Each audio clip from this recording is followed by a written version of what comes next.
Magandang umaga, Pilipinas. Narito ang latest sa lagay po ng ating panahon. Amihan pa rin ang umiiral sa halos buong Luzon at dala pa rin ho nito ang mahihinang pagulan sa ilang bahagi ng Northern Luzon at ang malamig na simoy ng hangin sa malaking bahagi ng Luzon landmass. Samantala, sa natitirang bahagi ng ating bansa ay easterlies pa rin ang nakakaapekto. Ito yung hangin na nanggagaling po sa dagat Pasipiko at hatid pa rin ito ang humid at malinsangan, medyo malinsangang panahon pa rin dito sa malaking bahagi ng Mindanao at ilang bahagi ng Visayas. Kasalukuyan ay wala po tayong bagyo na minomonitor sa loob ng ating area of responsibility. At least in the next 2 to 3 days, wala pa rin po tayong inaasahan. Pero patuloy po tayong magantabay sa magiging update ng pag-aasa sakali pong magkaroon ng significant changes. Samantala, para sa forecast ng ating panahon sa araw na ito, asahan pa rin natin ang mahihinang pagbuhos ng ulan any time of the day dito po sa Batanes, Apayao at maging sa malalawigan ng Cagayan at Isabela. Yan ay idirektang epekto ng northeast monsoon o amihan. Sa Metro Manila naman at natitirang bahagi pa ng Northern Luzon, sa Central Luzon, maging sa Calabarzon, asahan din natin ang bahagyang maulap hanggang sa maulap na papawirin at mataas na tsansa ng mga mahihinang pag-ulan kasama na po dyan ng kabikulan. Mahihinang pag-ulan lang, posible yan dahil po sa amihan na northeast monsoon.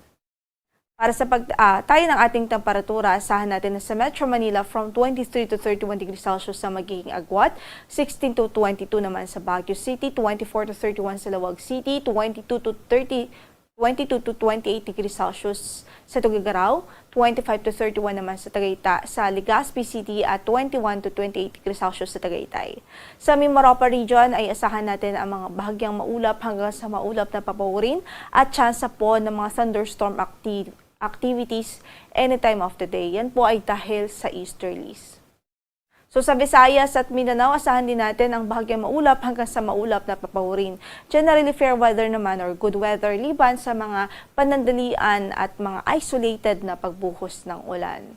So sa ngayon wala tayong inaasahang malawakan o widespread na pag-ulan sa malaking bahagi ng Kabisayaan at Mindanao.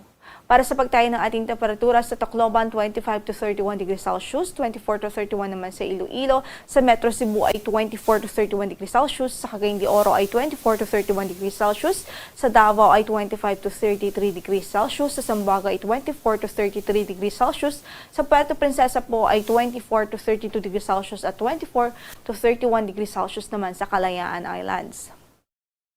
Nakataas pa rin ang ating gale warning ngayon sa malaking bahagi ng baybaying dagat ng Northern Luzon. Diyan po sa Batanes, malaking bahagi ng Cagayan kasama na ang Babuyan Islands at maging sa Ilocos Norte. Kung kaya't hanggat maaari hindi pa rin natin nire-rekomenda o ina-advise na pumalaot ang maliliit na sasakyang pandagat dahil magiging maalon hanggang sa napakaalon pa rin ang kondisyon ng ating karagatan doon. Ang sunrise po natin for today is 6:19 in the morning. Maya-maya lamang ho yan at ang sunset ay sa ganap na alas 5:35 ng gabi. Ito po si Lori de la Cruz Galicia. Magandang araw po.